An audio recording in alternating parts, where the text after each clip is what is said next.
আসসালামু আলাইকুম এভরিওয়ান, কি অবস্থা সবার? আশা করি সবাই ভালো আছো। আলহামদুলিল্লাহ আমিও ভালো আছি। আজকে তোমাদের সাথে শেয়ার করব ছোট্ট একটা মিনি ব্লগ। আমি যাব বাজারে, কালকে রাত্রে পরশুরাম গিয়েছি মার্কেট করার জন্য আর কি। এরপর জামাইয়ের অফিসে গেলাম, ওনার একটু কাজ ছিল অফিসে, উনি কাজগুলো সেরে নিতেছে। এরপর দুজনে যাব পরশুরামের দিকে, রওনা দিব রাত্রে। এই তো আমি এখনো বসে রয়েছি, ওনার এখনো কাজও শেষ হচ্ছে না। এই অবশেষে আসলাম পরশুরাম, আমার ভাইয়ের সাথে দেখা হলো। আমি তো এরপর ওনার জন্য শীতের সোয়েটার নিলাম, তারপরে শার্ট প্যান্ট নিলাম। দেখবেন এরপর আমি একটু আয়নাতে ভিডিও করে নিতেছি, একটু ঢং করতেছি আর কি। তো এই যে এটা নিয়েছি, আমার পছন্দ করে নিয়ে দিয়েছি। আমার কাছে এটা অনেক ভালো লাগে, কালো তো আমার ইমোশন। এরপর প্যান্ট এটা, এরপর কালো শার্ট একটা নিছে। তো এখানে আমার মামাতো ভাই তো আমি ওনার জন্য এখন গেঞ্জি দেখতেছি, গেঞ্জি নেই নাই আর কি, তাও আমি দেখতেছি যদি ভালো লাগে নিয়ে নিতাম।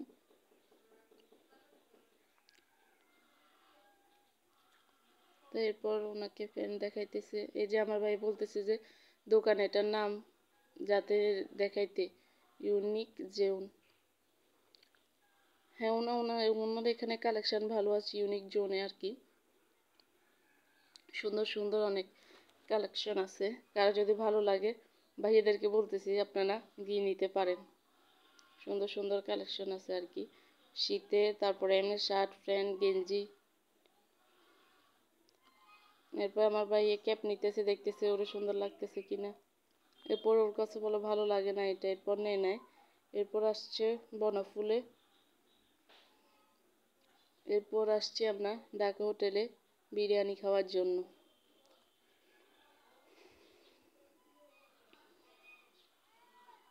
এই যে অবশেষে আমাদেরকে বিরিয়ানি দিয়ে দিল। আমার মামাতো ভাই ওনাকে ভিডিওতে আসতে চায় না। আমার আন্টি একটা ভিডিও করে, ব্লগ করে আর কি, ওনার ভিডিওতেও যায় না। আজকে কেমনে কেমনে আমার ভিডিওতেও আসছে। এই তো অবশেষে দিয়ে দিল বিরিয়ানি। এরপর সবাই মজা করে খাইলাম। তো এরপরে চা খাইতেছে, চা করে রাখ। আমি চা খাইতে এত ভালোবাসি না, তাই আমার জন্য আমি অর্ডার করি নাই। যেখানে টিস্যুগুলো দেখে লোভ লাগতেছে, আমি টাকা দিয়ে টিস্যুগুলো নিয়ে নিতেছি আর কি। 3টা নাকি 4টার মতো নিচ্ছি ব্যাগের ভিতরে মজা করে। এরপর অবশেষে আমরা চলে যাচ্ছি পরশুরাম থেকে আমাদের বক্স মাহমুদ আমাদের বাসায়। এরপর দেখতেছি পরশুরাম খেলা হইতেছে, অনেক সুন্দর লাগতেছে খেলাগুলা। তখন শেষ হয়ে গেছে খেলা, কালকে 16 ডিসেম্বর তো ওই জন্য সুন্দর করে